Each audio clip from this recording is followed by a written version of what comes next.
Pada hari ini kita memasuki pertemuan kedua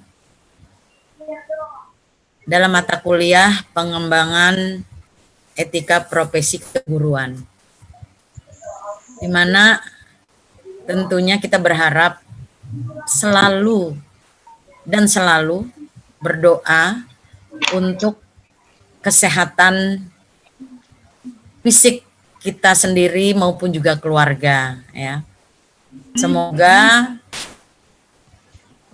penyakit yang disebabkan oleh COVID-19 cepat berlalu sehingga kita bisa melaksanakan kegiatan seperti normal, seperti biasanya.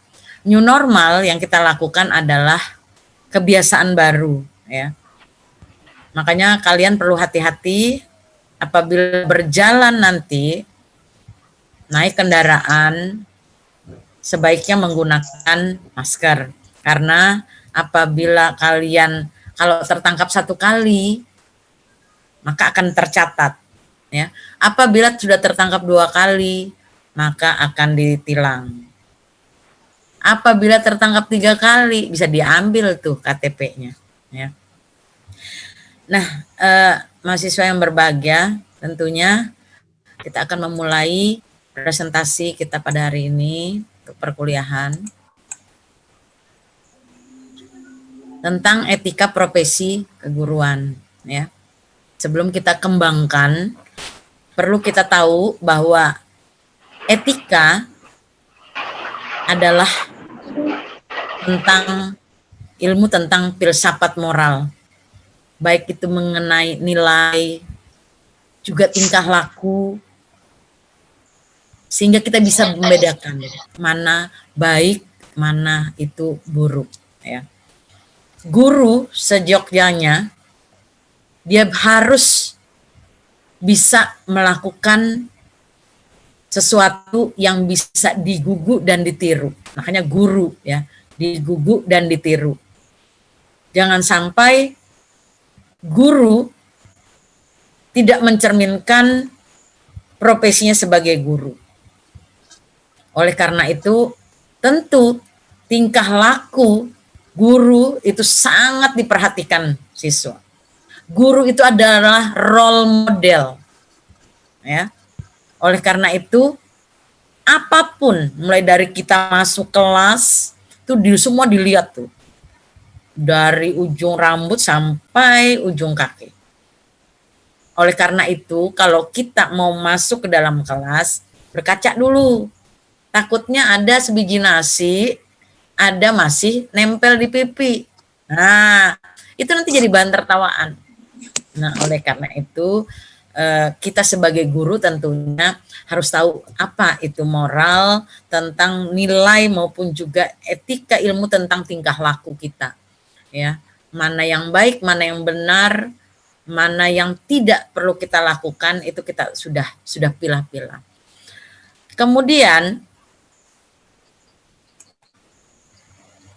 perilaku etika. Pertama adalah pertanggungjawaban atau responsibility. Guru harus bertanggung jawab apa yang harus dia lakukan. Ya. Terutama mengajar. Jangan sampai guru lalai apa yang dia harus lakukan, tetapi dia lalai, terutama di masa COVID ini loh, ya. Tidak mudah untuk mengajar di masa COVID ini. Kalau kita langsung itu bisa mudah saja, tetapi beda dengan kita melakukan pembelajaran di melalui daring. Kenapa susahnya? Tidak bisa mengetahui karakter siswa secara pasti, gitu, ya.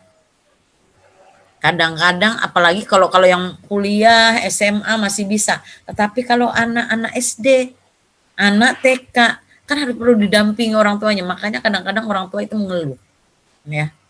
Karena di samping dia harus bekerja, tapi dia juga harus mendampingi anaknya, ya. Sampai dia bilang, aku nih loh bayar 10 juta misalkan. Apalagi kalau sekolah-sekolah ternama kan, sekolah-sekolah ternama itu dia termasuk ingin kualitas. Nah, kalau dia di rumah otomatis kan dia ikut turut serta nih. Tetapi kalau sebenarnya kalau tatap muka langsung, dia plus ngasihkan segala sesuatunya dengan guru. Tetapi tidak seperti ini kalau di daring. Nah, oleh karena itu memang peran serta orang tua itu harus bisa, harus ada. Terutama yang RA, MI atau RA, TK, MI, SD, SMP, MTS, MA, SMA atau SMK. Nah, jadi guru harus punya bertanggung jawab terhadap apa yang harus dia lakukan. Jangan asal-asalan. Nah, oleh karena itu guru itu dituntut untuk bisa IT selama COVID ini. Ya, enggak lagi kadang-kadang dulu ya seperti itulah ya. Masa-masanya dia harus buat RPP, dia nyontek lah apa gitu semuanya. Sekarang tidak bisa. Berbeda antara mengajar tatap muka langsung atau kurikulum yang seperti biasa dengan kurikulum darurat. Ya sekarang kan kalau di madrasah itu ada kurikulum darurat namanya. Jadi guru harus pintar memilih ya mana mapel atau pelajaran yang sangat esensi yang harus diajarkan.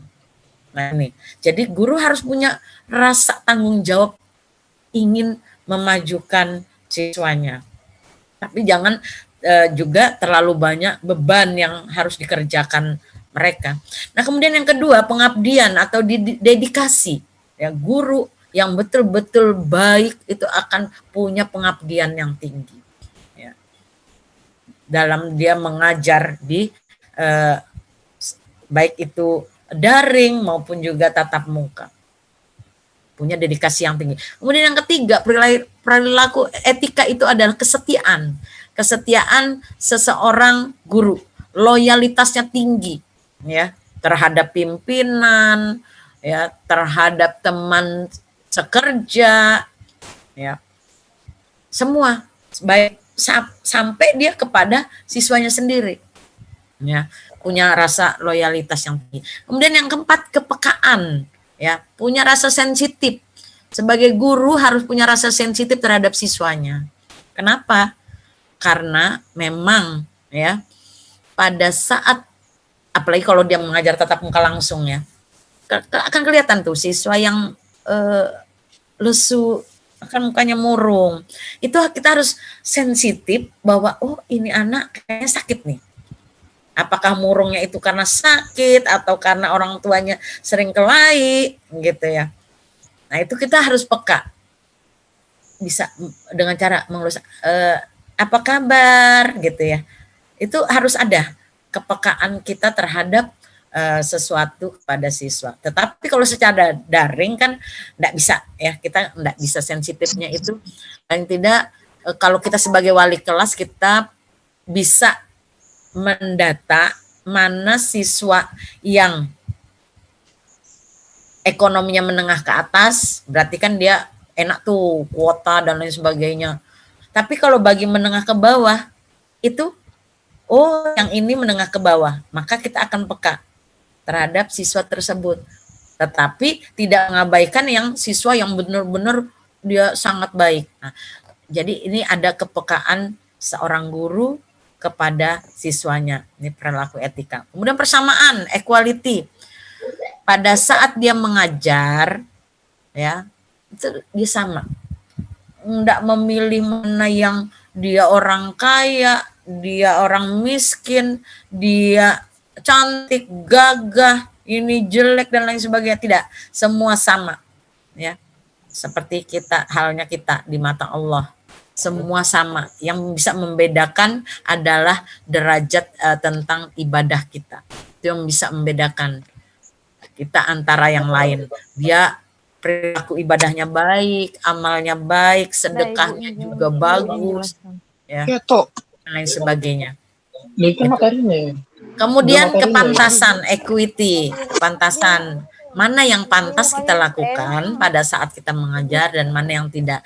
Kata-kata yang harus kita keluarkan, nah, pada saat kita emosi di rumah misalkan, jangan dibawa-bawa ke dalam sekolah atau pembelajaran. Itu tidak pantas, tidak layak ya untuk siswanya.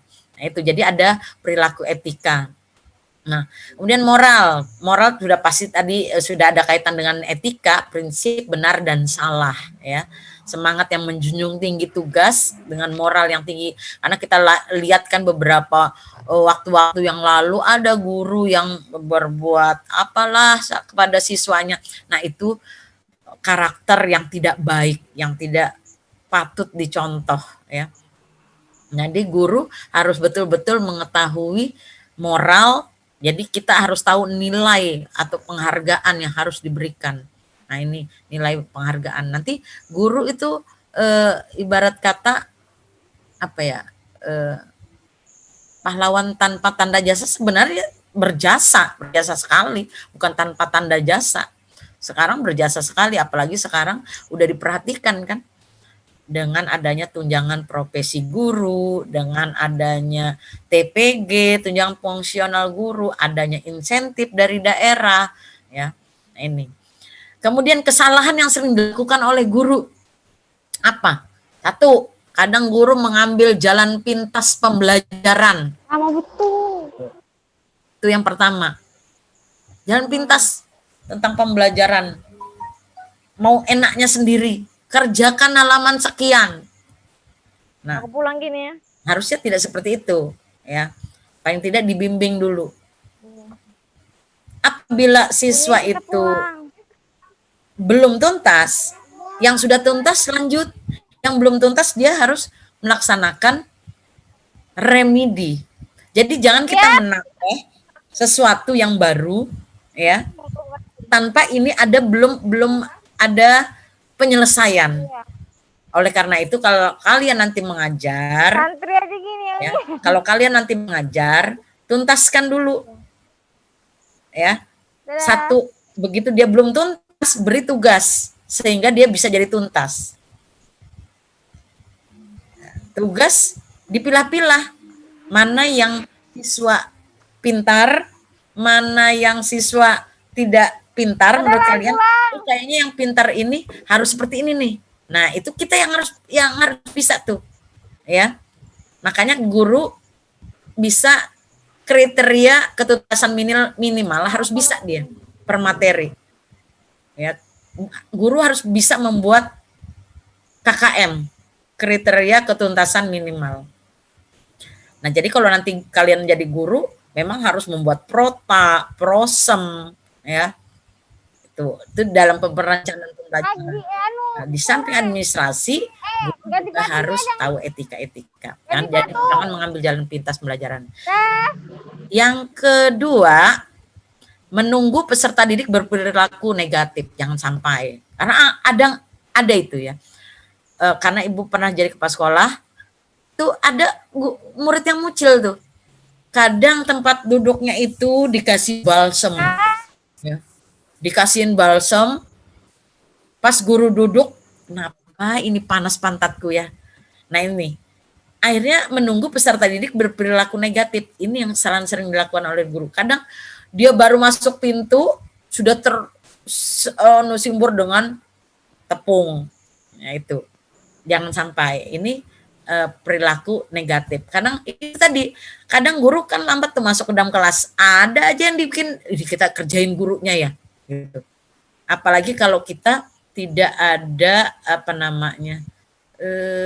yang anak itu tidak segan dengan kita. Dianggap kita dibikin main-main oleh mereka. Nah ini jauhi. Kadang menggunakan destruktif disiplin. Nah, disiplinnya kurang ya. Makanya siswa menilai, ini guru kurang disiplin. Kalau dia sudah menilai guru itu kurang disiplin, kalian pasti diabaikan. Tetapi kalau kita disiplin, maka pasti siswa itu akan menurut ya. Ini. Jadi makanya digugu ditiru. Disiplin itu dimulai dari kita. Dia melihat, oh contoh yang terbaik adalah guru ini. Ya, punya karisma, dia disegani, tetapi dia juga disukai. Nah, itu yang diharapkan. Kemudian mengabaikan perbedaan peserta didik, itu kesalahan daripada guru. Ya, mengabaikan perbedaan peserta didik. Yang cantik-cantik aja yang didekati, atau yang gagah-gagah aja yang didekati. Yang kasihan yang orang yang tidak disapa. Jadi seluruh guru harus menyapa semua. Ya, tidak ada perbedaan. Mana yang susah disayangi, ya. Yang tidak banyak ngomong disapa. Kemudian merasa guru itu kadang merasa paling pandai, ya, itu jauhi. Misalkan anaknya ngomong, "Oh, kamu tahu apa?" Misalkan seperti itu. Nah, itu jangan sampai guru merasa dia paling pandai. Terkadang siswa memang lebih pandai daripada gurunya. Ya. Lebih pandai daripada gurunya. Misalkan gurunya salah, "Pak, itu kayaknya salah." "Oh, kamu ini yang salah." Wah, nah ini jauhi. Kemudian tidak adil. Nah, itu yang kesalahan yang sering dilakukan oleh guru. Kemudian memaksa hak peserta didik. Nah, itu. Hak peserta didik, kalian misalkan ada kesalahan-kesalahan yang harus ini kita buang. Misalkan peserta didik itu punya hak istirahat, tapi dipaksa untuk melakukan terus, ya, kerjakan terus sampai habis gitu. Jangan CBSA catat buku sampai habis, jangan. Harusnya kan cara belajar siswa aktif CBSA. Ini enggak catat buku sampai habis. Itu sering kesalahan-kesalahan. Perilaku yang kurang mendidik, memarahi siswa ketika siswa tidak bisa menjawab. Jangan sampai. Jadi kalau kalian melemparkan satu pertanyaan, semua bagus jawabannya. Oh, ini bagus, tulis di papan tulis. Kalau tatap muka ya. Ini apa yang dimaksud dengan etika? Tulis. Ini Bu. Oh, dirangkum. Nah, semua betul. Nah, itu.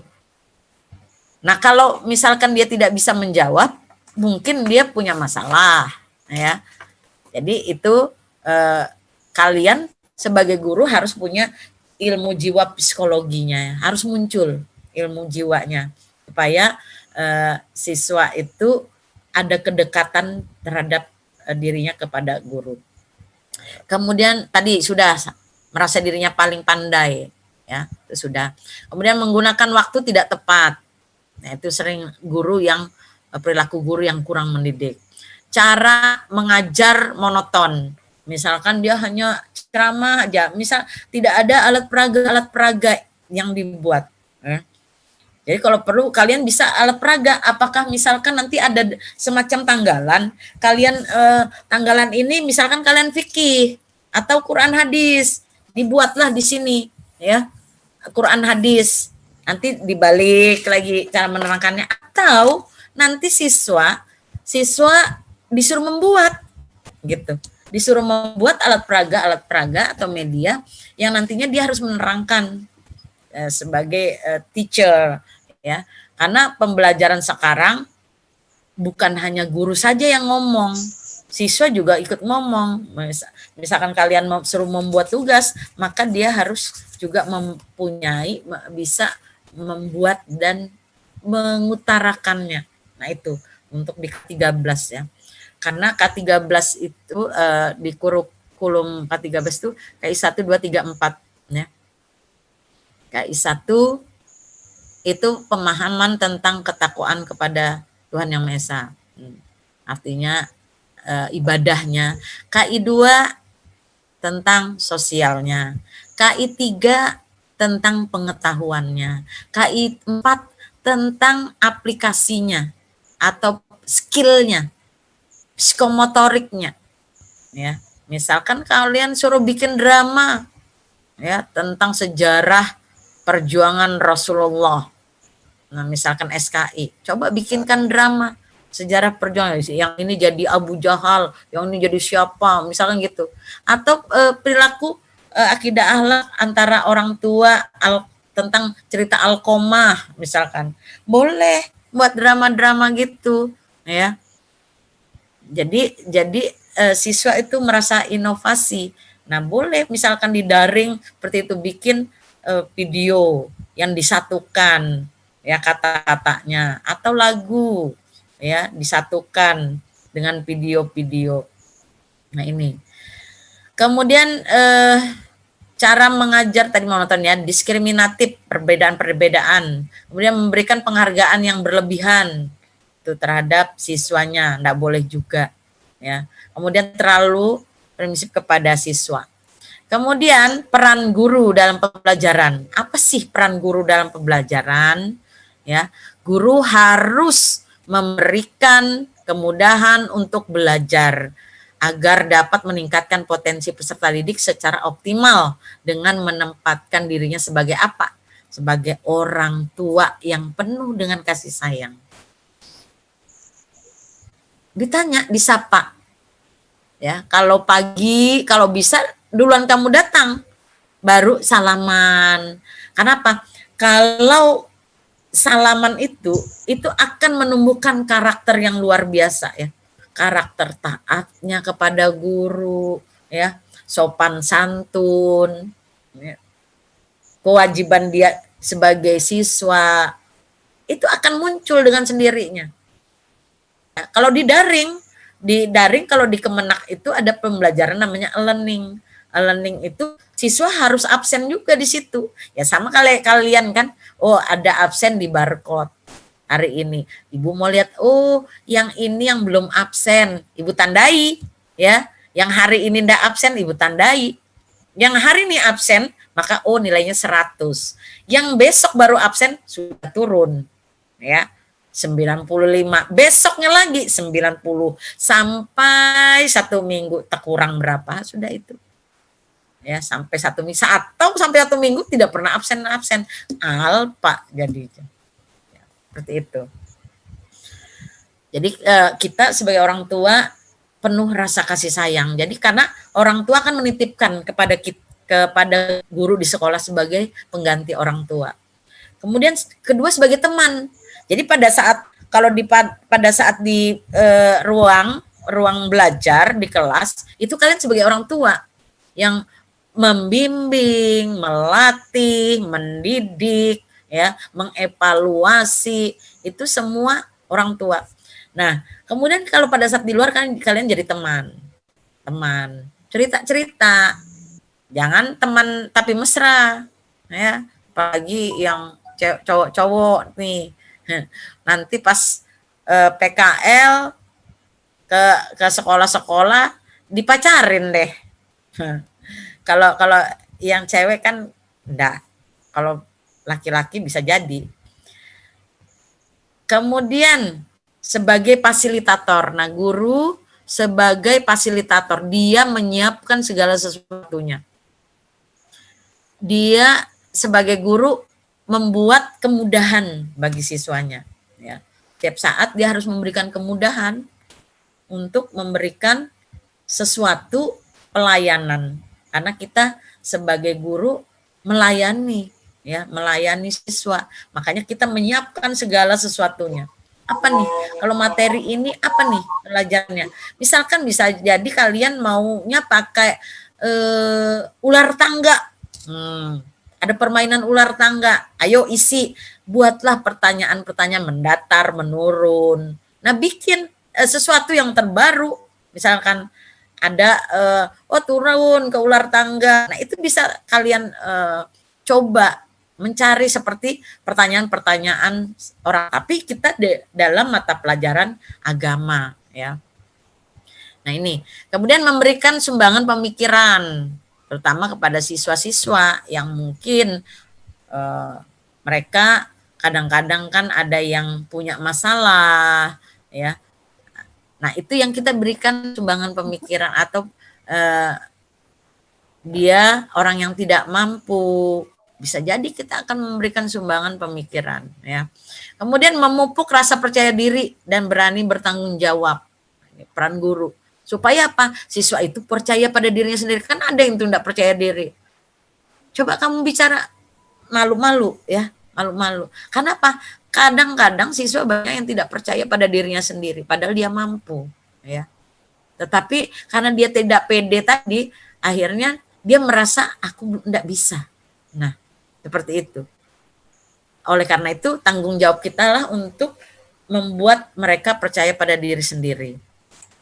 Waktu tinggal 10 menit, ya, karena muncul itu tadi. Kemudian membiasakan untuk saling berhubungan, kemudian mengembangkan proses sosialisasi, mengembangkan kreativitas, menjadi pembimbing ketika diperlukan. Ya. Peran guru ada 4 ya, lebih ya, 10 ya. Ini peran guru.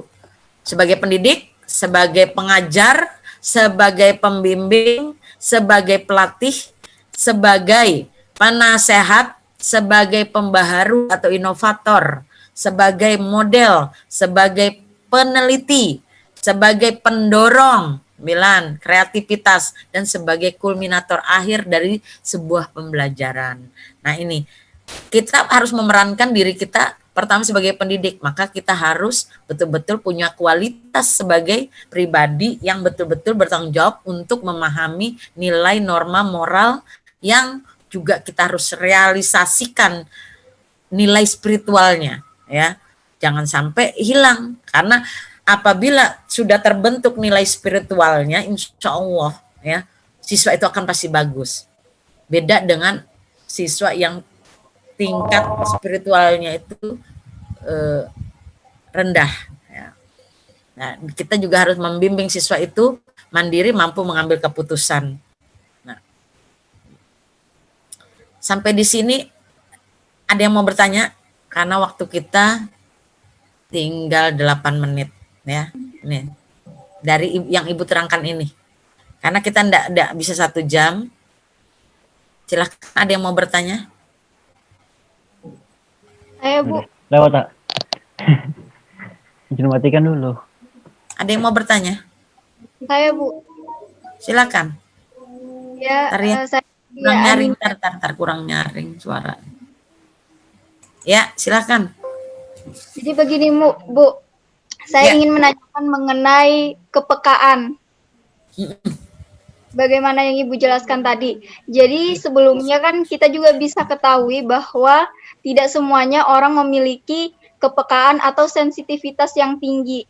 Nah, jika ada seorang guru yang memiliki tidak memiliki kepekaan, bagaimanakah cara kita menyadari bahwa seorang guru itu tidak memiliki kepekaan? Kalau memang guru itu sadar dengan sendirinya bahwa dia tidak peka terhadap muridnya, hal apa yang harus dia lakukan agar kepekaannya itu ada pada dirinya gitu.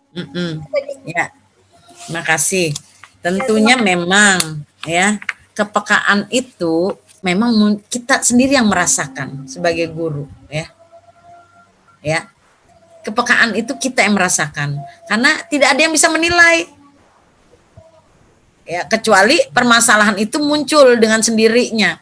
Nah, bagaimana cara memunculkan kepekaan? Tentunya kita banyak membaca dulu, ya, tentang ilmu jiwa, ya. Harus banyak membaca atau banyak menonton film-film tentang antara guru dengan siswa, sehingga kita ada rasa empati terhadap permasalahan siswa. Memang ada banyak guru yang cuek, banyak, ya. Nah itu tadi, kadang kalau kita terlalu cuek, siswa kadang cuek juga dengan kita. Nah itu cara mengetahuinya. Tetapi kalau kita betul-betul peka, curhat, dan kita banyak membimbing mereka, dia akan selalu curhat ke kita. Tetapi kalau ada guru yang cuma lewat aja, pasti kalian tidak juga suka dengan guru itu.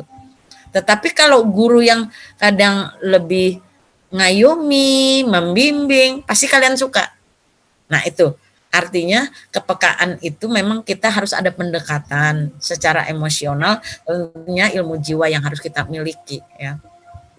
Waktu kita tinggal 5 menit, ya. Nah ini, jadi kita harus banyak membaca dan banyak belajar. Tentunya pengalaman yang sangat berharga. Memang itu belajarnya itu harus kita mengalami langsung.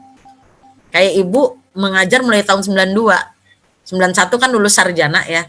92 sudah mulai ngajar. Berapa tahun tuh berarti ya? Sudah berapa tahun? 92. 28, Bu. Nah, itu dia. 28 tahun. PNS-nya 97. Nah, 5 tahun berarti 23 tahun ya. Ya. 23 tahun PNS-nya. Nah, ini. Jadi sudah banyak makan asam garam lah ya. Alhamdulillah anak murid ibu itu selalu curhat. Kalau misalkan dia dimarah nih sama guru yang lain. Kalau sama ibu dia dimarah guru lain, dia mau ngaku dia. Tapi kalau sama ibu enggak, karena ibu enggak marah. Awalnya, sini nak. Apa kabar? Dilus dulu. Seolah-olah kita tidak menerkam dia gitu. Akhirnya apa? Sekarang ibu mau tanya dari hatimu yang paling dalam gitu. Hatimu yang berbicara, bukan mulut, karena mulut bisa berbohong. Tapi kalau hatimu yang berbicara, pasti akan keluar kejujuran. Baru dia ngaku tuh. Guru-guru yang lain, coba dari tadi kamu ngaku katanya. Nah, itu dimarahin lagi enggak mau dia. Itu ya. Jadi terhadap siswa yang seperti itu jangan sampai kita melakukan marah-marah dan lain sebagainya. Nah, itu. Silakan, ada yang mau bertanya lagi? Waktu tinggal 3 menit. Terima kasih, Bu. Ya. Nanti minggu depan kita akan lanjut etika ya, peran guru, kemudian etika sampai 3 kali. Nanti Ibu fikkan sampai semua, sampai mengapa harus profesional ya. Kalau kita nanti masuk lagi untuk materi selanjutnya. Ini seharusnya Ibu tadi, untungnya waktu ini harusnya ada penilaian UKS hari ini ya, harusnya sampai jam 3. Alhamdulillah MAN 2 tidak bersedia karena ada penilaian SKB untuk CPNS di MAN 2. Akhirnya ditunda hari Kamis. Waktu kita tinggal 2 menit. Ada lagi yang mau bertanya? Tadi yang bertanya siapa? Anuriah ya? Lain, Bu. Fitria Aninda. Ya Allah, Bu, maaf namanya salah. Nah, aduh, tuh. Makanya nama ini. Siapa Fitria namanya? Fitria. Fitria Aninda, Bu. Fitria Aninda.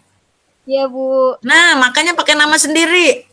Ya, nanti Bu, tadi habis dipakai deh saya. Gitu. Pakai punya sendiri ya. Ya, Bu, maaf. Silakan, ada yang mau bertanya lagi? Silakan. Apa kita mau buka lagi sekali atau sudah? Sudah aja ya, karena sebentar lagi kan azan. Sudah azan, Bu. Oh, sudah azan, Bu. Bontang sudah azan, Bu. Ya kah? Ibu udah dengar keasikan. Kalau nggak ada lagi ya, kita berarti ada sekitar 40 menit. Ini berarti sudah masuk 34 yang masuk. Mudah-mudahan 34 ini tercover semua. Tadi sempat terfoto semua enggak ya?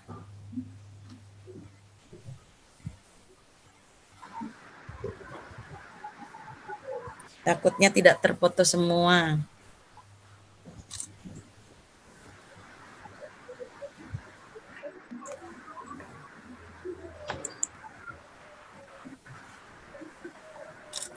Ya, waktu tinggal 1 menit.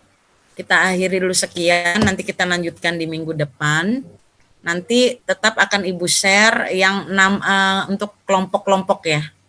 Sekian dulu, Ibu akhiri. Kurang lebihnya mohon maaf. Assalamualaikum warahmatullahi wabarakatuh. Waalaikumsalam warahmatullahi